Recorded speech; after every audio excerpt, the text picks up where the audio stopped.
नमस्कार। आज हम मिथुन राशि को कुंडली के 12 भावों में समझेंगे। सबसे पहले बात करते हैं मिथुन राशि की। जो मिथुन राशि है वो वायु तत्व की राशि है। ये एक ड्यूल साइन है और इसके जो लॉर्ड हैं वो बुध होते हैं। इसलिए जहाँ भी कुंडली में मिथुन राशि आती है, ऐसे पर्सन की बुद्धि, उसकी कम्युनिकेशन, उसके बोलने और लिखने की कला, लर्निंग की इच्छा और उसकी क्यूरियोसिटी इन चीज़ों से जुड़ जाती है। ऐसे पर्सन की एक ख़ास बात होती है कि इनका माइंड जो है वो हमेशा एक्टिव रहता है। किसी भी चीज़ को जानने के लिए ये लोग ज़्यादा देर वेट नहीं करते।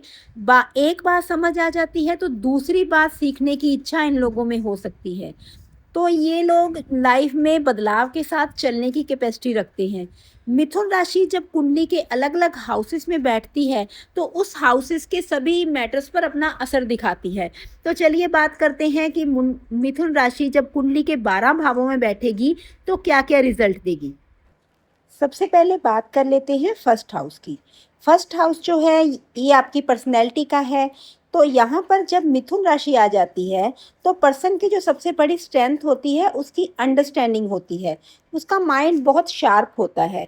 ऐसा पर्सन किसी भी बात को बहुत जल्दी पकड़ लेता है। सामने वाले की बात को भी जो बहुत जल्दी समझने की कोशिश करता है।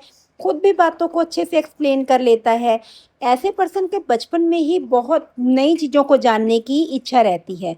उम्र बढ़ने के बाद भी माइंड उनका ओल्ड नहीं होता है और नई चीज़ों को सीखने, इन्फॉर्मेशन लेने या नए लोगों से बातचीत करने में इंटरेस्ट बना रहता है।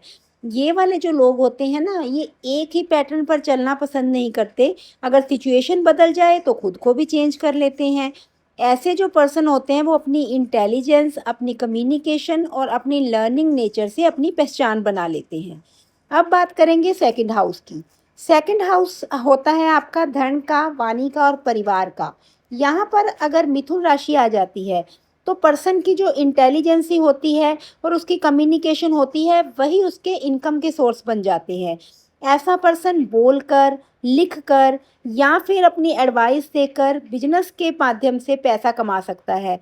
उसके बात करने का तरीका ऐसा होता है कि सामने वाला उसकी बात को सुनना चाहता है।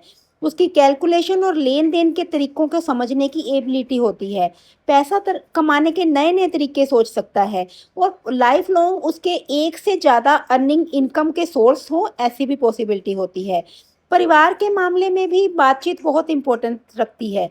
यहाँ पर वो परिवार के साथ बातचीत करके हर बात अपनी प्रॉब्लम को सॉल्व करने की कोशिश करता है। परिवार में पढ़ाई, उसकी नॉलेज और अलग-अलग सब्जेक्ट्स के ऊपर डिस्कशन का माहौल देखने को मिल सकता है। बात करेंगे थर्ड हाउस की। जो थर्ड हाउस है आपकी मेहनत का है, साहस का है और भाई-बहनों का है। अब थर्ड हाउस के अंदर जब मिथुन राशि आ जाती है तो ये इसकी बहुत ही नेचुरल पोजीशन बन जाती है, क्योंकि यहाँ पर बात करने, सीखने और टैलेंट को यूज़ करने की पूरी गुंजाइश होती है। पर्सन जो भी सीखता है उसको प्रैक्टिकली यूज़ करना चाहता है।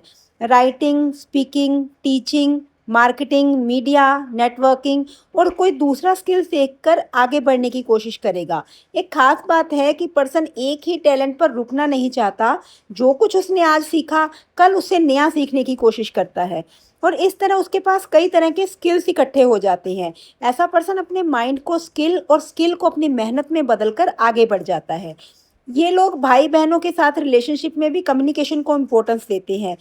कई बार इनके भाई-बहनों में से कोई पढ़ाई, राइटिंग या कम्युनिकेशन स्किल से जुड़ा हो, ऐसी भी पॉसिबिलिटी है। बात करेंगे फोर्थ हाउस की। फोर्थ हाउस आपके घर का, आपकी माता का, शिक्षा का और सुख का होता है। यहाँ पर अगर मिथुन राशि है तो ऐसे पर्सन एजुकेशन और लर्निंग लाइफ ऐसे पर्सन के लिए इम्पोर्टेंट हो जाती है। उस उनका माइंड एक्टिवेट रहे, ऐसी पढ़ाई करना वो पसंद करते हैं। उन क्वेश्चंस के आंसर्स उनको मिलते रहे, नई बातें जानने को मिले।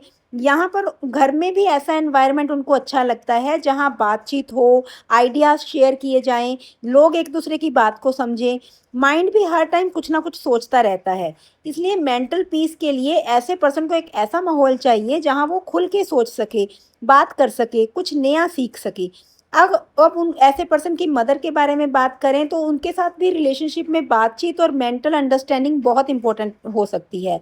उनकी जो मदर है वो समझदार हो, पढ़ी लिखी हो, बात करने वाली हो, कई सब्जेक्ट्स में उसका इंटरेस्ट हो और ऐसा पर्सन अपनी मदर से सिर्फ इमोशनल सपोर्ट नहीं रखता, बल्कि नॉलेज और प्रैक्टिकल एडवाइस भी उस पर्सन को मिलती रहे, ऐसी भी पॉसिबिलिटी है। अब बात करेंगे फिफ्थ हाउस की। फिफ्थ हाउस है आपकी बुद्धि का, आपकी क्रिएटिविटी का, प्रेम का, संतान का। अगर यहाँ पे मिथुन राशि आ जाती है तो पर्सन की इंटेलिजेंसी और उसकी अंडरस्टैंडिंग बहुत एक्टिव होती है। ऐसा पर्सन सिर्फ पढ़ी हुई बातों को याद नहीं रखना चाहता, बल्कि उसे अपने तरीके से समझना चाहता है, आगे लोगों को भी बताना चाहता है। Writing, teaching, creative language, knowledge या किसी क्रिएटिव काम में इंटरेस्ट हो सकता है। हर बात के पीछे क्यों जानने की इच्छा होती है। लव रिलेशनशिप में सिर्फ अट्रैक्शन से काम नहीं चलता, सामने वाले से कन्वर्सेशन हो, विचार मिले, एक दूसरे को समझने का मौका मिले, ऐसा पर्सन इन चीज़ों को इम्पोर्टेंस देता है। तेज दिमाग को नॉलेज और क्रिएटिविटी और एक्सप्रेशन में ये लोग लगाना पसंद करते हैं। अब संतान की बात करें तो संतान के मामले में भी बुद्धि और लर्निंग की क्वालिटी देख सकते हैं। जो इनकी संतान है वो पढ़ाई लिखाई में इंटरेस्ट रखने वाली हो सकती है। जो पेरेंट्स और जो बच्चे हैं उनके बीच फ्रेंडशिप जैसी नेचर हो सकती है, उनके आइडियाज़ शेयर करने की टेंडेंसी भी हो सकती है। अब बात करेंगे सिक्स्थ हाउस की। सिक्स्थ हाउस है आपकी परेशानी का, कंपटीशन का और संघर्ष का। अगर यहाँ पे मिथुन राशि बैठ जाती है तो पर्सन मुश्किल टाइम में अपनी अंडरस्टैंडिंग और प्रॉब्लम से सॉल्विंग एबिलिटी को काम में लेकर आता है। प्रॉब्लम सामने आई तो पर्सन तुरंत सोचने लगता है कि सोल्यूशन क्या होगा और दूसरा रास्ता कौन सा हो सकता है। ये अपनी गलतियों से लर्न करता है। कई बार किसी परेशानी को एक्सपीरियंस हो गया तो अगली बार उसको डील करने का तरीका ही बदल देता है। कम्युनिकेशन के जरिए डिस्प्यूट को सॉल्व करता है। लेकिन अगर माइंड ज़रूरत से ज़्यादा एक्टिव हो जाए तो छोटी छोटी बातों को लेकर पर्सन ओवर थिंकिंग कर सकता है।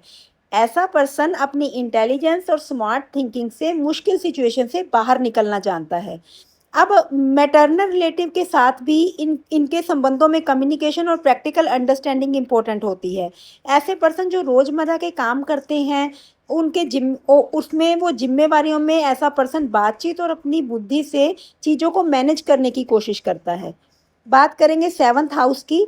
सेवन्थ हाउस में अगर मिथुन राशि पड़ जाती है तो पर्सन अपने रिलेशनशिप में सबसे ज़्यादा ज़रूरत होती है कम्युनिकेशन की। ऐसा बंदा ऐसा पार्टनर चाहता है जिसके साथ वो घर गृहस्थी की बातें ना हो, बल्कि दोस्त जैसी बातें कर सके, अपने थॉट्स शेयर कर सके, सामने वाले के थॉट्स को समझ सके। उसके पार्टनर का इंटेलिजेंट होना, कम्युनिकेटिव होना, पढ़ा लिखा होना, कई तरह के इंटरेस्ट वाला होना, ये पॉसिबल हो सकता है।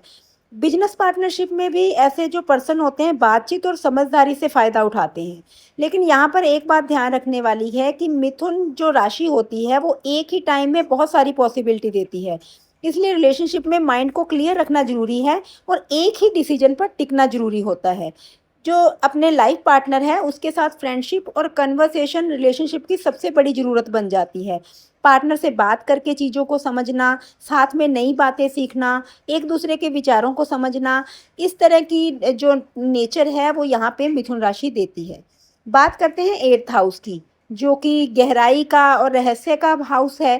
तो यहाँ पर जब मिथुन राशि आती है तो क्रियोसिटी बहुत डीप होती है।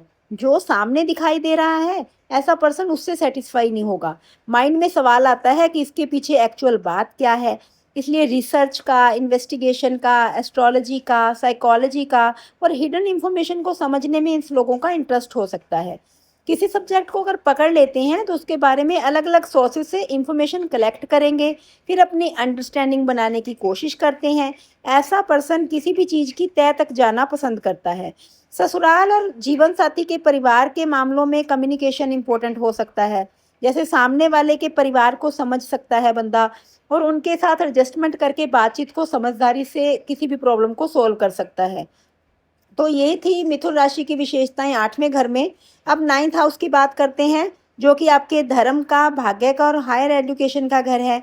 यहाँ पे अगर मिथुन राशि बैठ जाती है तो पर्सन को नॉलेज की भूख रहती है। फिर उसके नए आइडियाज़ को जानना, पढ़ना, समझना और अपनी ओपिनियन बनाना पसंद करता है। किसी गुरु या धर्म या फिलॉसफी की बात सिर्फ इसलिए एक्सेप्ट नहीं करता कि उन्होंने कह दी है। पहले समझेगा, क्वेश्चन करेगा, जब बात समझ में आएगी तब उसको लाइफ में उतारेगा।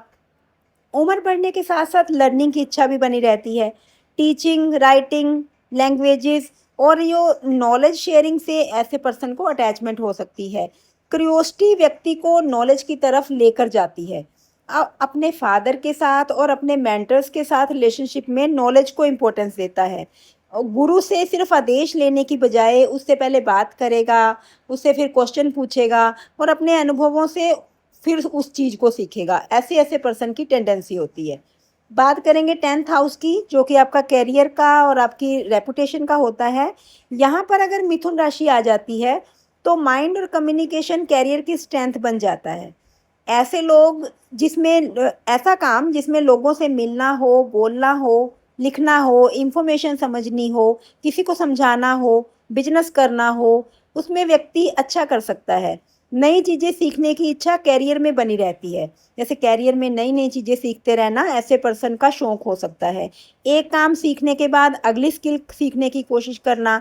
इसी वजह से करियर में समय के साथ काम करने का तरीका भी बंदा बदल देता है, नए नए आइडियाज़ इम्प्लीमेंट करता है।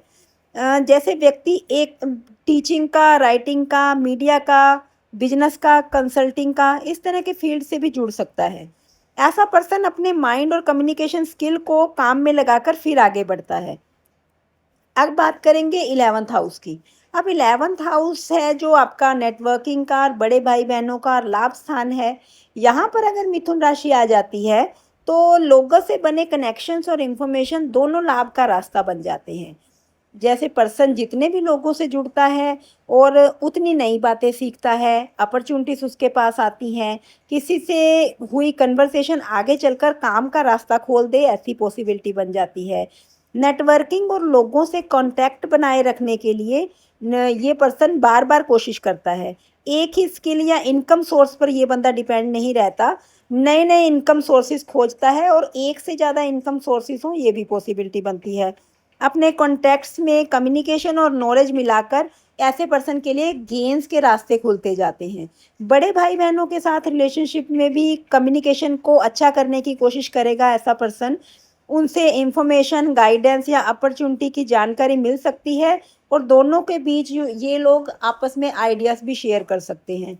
बात करेंगे 12th हाउस की, जो कि विदेश का, खर्चे का और एकांत का हाउस है। यहाँ पर अगर मिथुन राशि आ जाती है तो पर्सन इंटेलिजेंट हो सकता है। कम्युनिकेशन का जो है रिलेशन दूर जगहों पर बने, फॉरेन कनेक्शन से बने, विदेश में रहने वाले लोगों से कांटेक्ट हो, ऑनलाइन वर्क हो, रिमोट वर्क हो और राइटिंग या रिसर्च जैसे काम भी ऐसा बंदा कर सकता है। पर्सन को अकेले में पढ़ने का, सोचने का, कुछ नया सीखने का आनंद आ सकता है। नई जगहों पर नए लोगों से और अलग अलग कल्चर के लोगों से मिलने की इच्छा हो सकती है। लेकिन यही एक्टिव माइंड अगर सही डायरेक्शन में ना लगे तो बहुत ज़्यादा सोचने की आदत भी पर्सन की बन सकती है। तो यहाँ पर इंटेलिजेंस और कम्युनिकेशन और लर्निंग का संबंध फॉरेन कनेक्शन के साथ जुड़ जाता है। दूर रहने वाले रिश्तेदार या खास करके फ़ोन और ऑनलाइन के माध्यम से लोगों के साथ इस पर्सन का संपर्क हो, ऐसी पॉसिबिलिटी बन जाती है। अब हम मिथुन राशि को अगर हम सिंपल लैंग्वेज में समझना चाहें तो ये जो मिथुन राशि है, ये जहाँ पर भी बैठती है वहाँ पर पर्सन अपनी इंटेलिजेंसी को, अपनी कम्युनिकेशन को, इंफॉर्मेशन को और लर्निंग नेचर को उस को ही अपनी स्ट्रेंथ बनाता है। इसका माइंड एक जगह नहीं रुकता और नई बातें जानना, क्वेश्चन करना, लोगों से बातें करना, सिचुएशन के हिसाब से अपना तरीका बदल देना, यही इसकी खासियत है। तो आप मुझे कमेंट करके बताइए कि आपके जो बर्थ चार्ट के अंदर मिथुन राशि कौन से घर में है। और अगर आपको ये वीडियो अच्छा लगा तो वीडियो को लाइक करें, चैनल को सब्सक्राइब करें। Thank you.